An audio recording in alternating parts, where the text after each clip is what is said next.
Buenas tardes.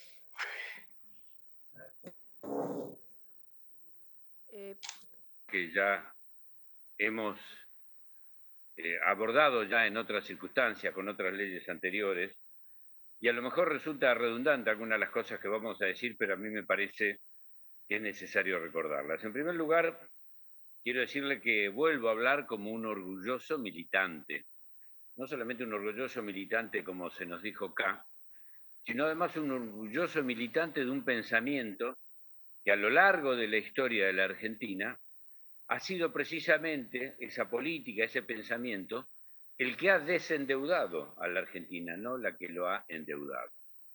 Acá se dice la culpa las tenemos todos, desde hace 60 años que la deuda aumenta, tenemos que eliminar el déficit, que tenemos una grieta. Mire, la verdad que este es un tema recurrente, sin duda, en la historia argentina, pero no somos todos lo mismo. Y cuando uno empieza a mirar y a buscar, por ejemplo, encuentra en los últimos años, para no buscar más atrás, los últimos 60, 70 años, quiénes fueron los presidentes que desendeudaron la Argentina, no lo que los endeudaron, desendeudaron.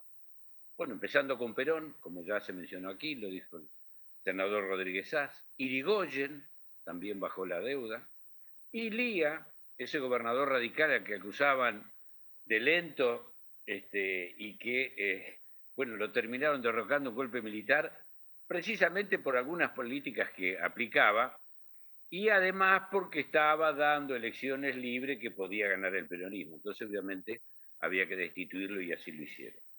Y después de eso pasaron muchos años de endeudamiento y fue el gobierno de Néstor Kirchner y su gobierno los otros que a lo largo de estos últimos años desendeudaron la Argentina.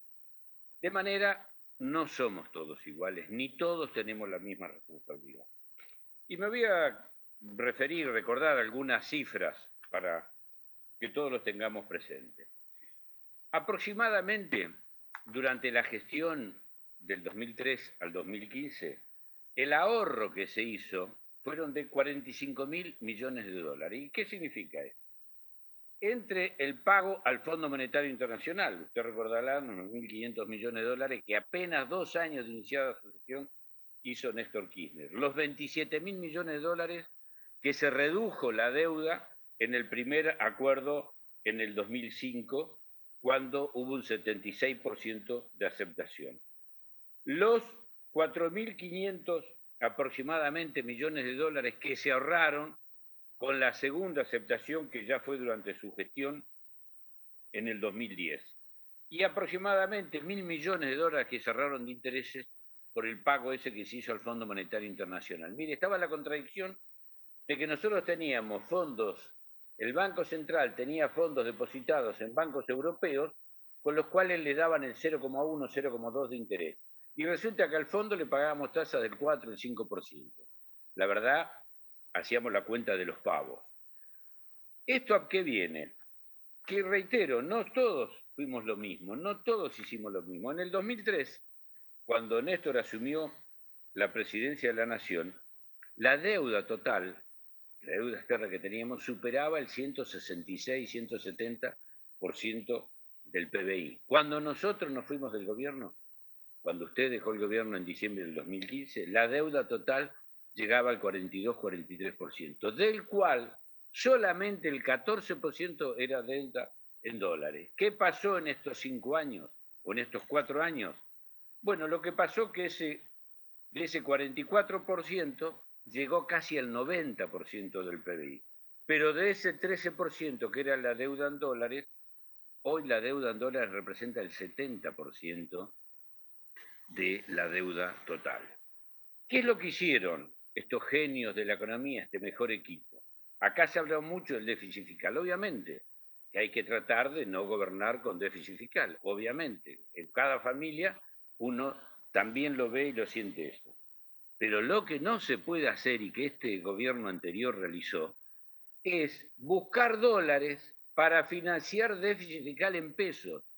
Esto es lo último que a un elemental almacenero se le ocurriría hacer. Si tiene déficit en peso, endeúdese en peso o emita, que todos lo critican, todos los países del mundo y están emitiendo. Europa, nomás ahora. está emitiendo 780.000 millones de euros para ayudar a los países que integran la Unión Europea. ¿Y sabe qué, Presidenta? La mitad de ese dinero no va en créditos, va en subsidios, en ayuda, es realmente emisión. ¿Para qué? Para reactivar la economía. Por eso, obviamente que tenemos que solucionar este problema, y yo estoy convencido que nuestro gobierno, el gobierno de Alberto y el gobierno suyo, como vicepresidenta, vamos a terminar arreglando esta maraña y este terrible desastre que nos dejaron. Pero esto tiene que ver con la deuda del Estado. Pero esta actitud de endeudar no fue solamente endeudar al Estado. Mire, endeudaron a todo el mundo. Y le voy a dar algunos datos. Por ejemplo, la deuda privada de las familias argentinas con las tarjetas de crédito a diciembre del 2009, 11 millones de argentinos tenían una deuda por 602.000 millones de pesos. Y la mora, antes de la pandemia, era del 35%. Y además las tarjetas de crédito, usted recordará, hicimos un proyecto con un grupo de senadores que presentamos, todavía está en tratamiento en este Senado, pero el Poder Ejecutivo tomó algunas medidas y se disminuyeron las tasas de interés. Pero las tarjetas de crédito con la anuencia de la anterior gestión le cobraban el 200% de interés anual a los deudores de tarjetas de crédito. ¿Y para qué era esta deuda que tomaron las familias argentinas? ¿Para comprarse un auto, para comprarse una casa? No, mire, ¿sabe para qué era? Para pagar servicios, para pagar gasto, para vestirse, para comer. Para eso era la deuda. Seguimos, otros sectores, los jubilados, los créditos del ANSES. En el año 2015 había 2,3 millones de personas beneficiarias digamos, beneficiarias del ANSES que tenían créditos con el ANSES. A junio del 2019 el número trepó a 7,2 millones de personas. Es decir, hubo 5 millones de personas beneficiarias o AUH o jubilados, pensionados, lo que fuere, que recibían salario del SES, que fueron endeudados. ¿Para qué? ¿Para viajar al exterior? No, para lo mismo, pago de servicios públicos, necesidades elementales. Muy bien, vamos a la actividad privada. La actividad privada. Bueno, le voy a dar, para no cansarlos con los datos y no cansarlos a todos, busqué algunos que sean significativos. Por ejemplo, y estos son datos oficiales del Banco Central, dice que la irregularidad del crédito en relación al total de la deuda, es decir, cuántos es los que están en mora, en diciembre del 2015 llegaba al 1% de los créditos totales. ¿Sabe cuánto era en el 2019? Era el 6%. Es decir, que se multiplicó por 5, el 500% aumentó los empresarios y las empresas que estaban en situación de deuda con la actividad bancaria, con la actividad financiera. Todas las importantes privadas, las empresas pequeñas, medianas, grandes, absolutamente todas. Vamos a las provincias. También tomé un dato para poder ejemplificarlo. En el 2015, la deuda de todas las provincias representaba el 37% de la recaudación fiscal anual. ¿Sabe cuánto representaba en diciembre del 2019? El 60% de la recaudación fiscal. Y dicen que fueron federales porque le aumentaron la coparticipación y todo. Lo que hicieron fue endeudaron lastimosamente. Y además también vamos a las empresas del Estado o a algunos organismos, por ejemplo, YPF, y acá tomé el dato del patrimonio neto, porque no están los datos de la deuda que tienen. Pero ¿qué pasó con los patrimonios netos? Obviamente, aquí figura el activo menos el pasivo. Si bajó el patrimonio neto es porque o bien vendieron activos o bien aumentaron el pasivo. En el caso de YPF, el patrimonio neto del 2015 al 2019 bajó un 33,22%. En el caso de Aerolíneas Argentinas, el patrimonio neto bajó un 447,43%. El Fondo Garantía Sustentabilidad, ¿se acuerda? Los fondos del ANSES, que nos decían a nosotros que los más galtaban, bueno, eran 66.000 millones de dólares. ¿Saben cuánto lo dejaron? En 36.000. Se fugaron 30.000 millones de dólares, el 83% menos. Banco Nación, Bueno, Banco Nación, el patrimonio neto del Banco Nación pasó de 5.854 millones a 2.100. Un patrimonio neto menor del 172%. Y voy a hacer un pequeño paréntesis con respecto al Banco Nación. Usted recuerda el caso Vicentín, acá sancionamos una ley para investigarlo, y se habla mucho del caso Nación Vicentín. Por la información que me han arrimado, ojalá el Banco Nación tuviera ese solo Vicentín. Aparentemente hay muchos Vicentines más en el Banco Nación. Y le voy a dar algunos datos. El patrimonio neto de los bancos. En el año 2015, el patrimonio neto del Banco Nación significaba el 25,2% del total de todos los bancos. Los 4 bancos más importantes, Río, Macro, Galicia y Francés, llegaban al 26%, más o menos equilibrado entre 4 bancos privados y Banco Nación. El resto estaba diseminado en el resto de los bancos. ¿Qué pasó en el 2019? Bueno, el patrimonio neto del Banco Nación bajó del 25 al 10% y el patrimonio neto de los bancos privados subió del 26 al 32%. Otro dato que también podemos tomar.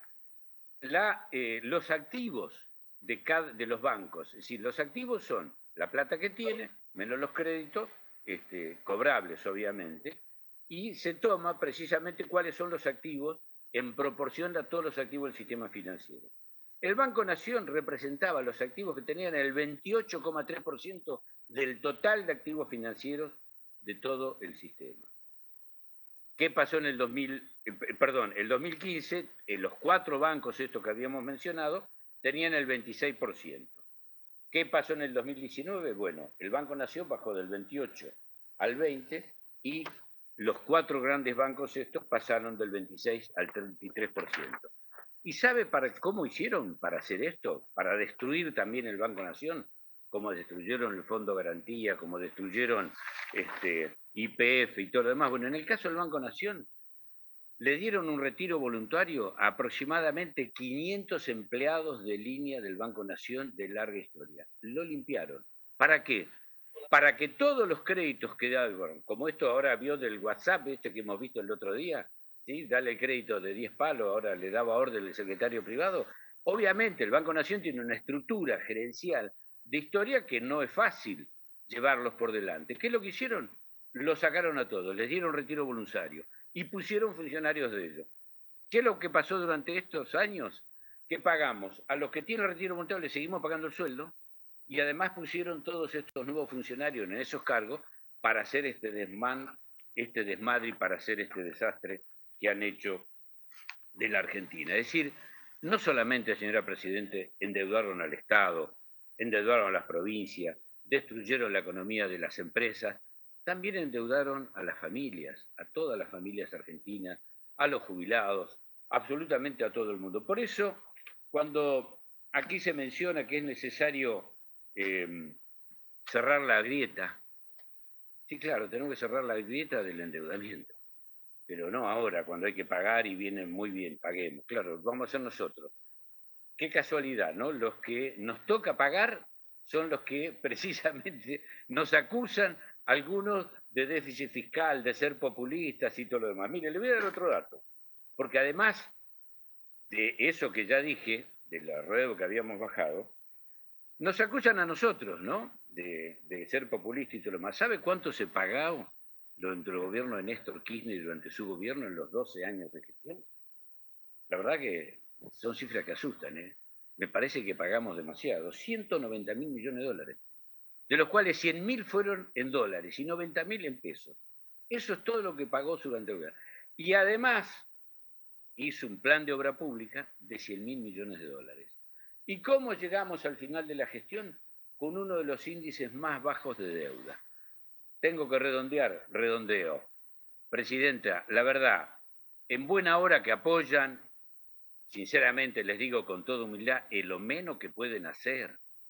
Después del desastre que hicieron, que ahora se van a oponer también a esto. Después de todo lo que hicieron, bueno, lo menos que pueden hacer es apoyar al gobierno de Alberto Fernández para que reestructure de la mejor manera el desastre que ellos nos dejaron.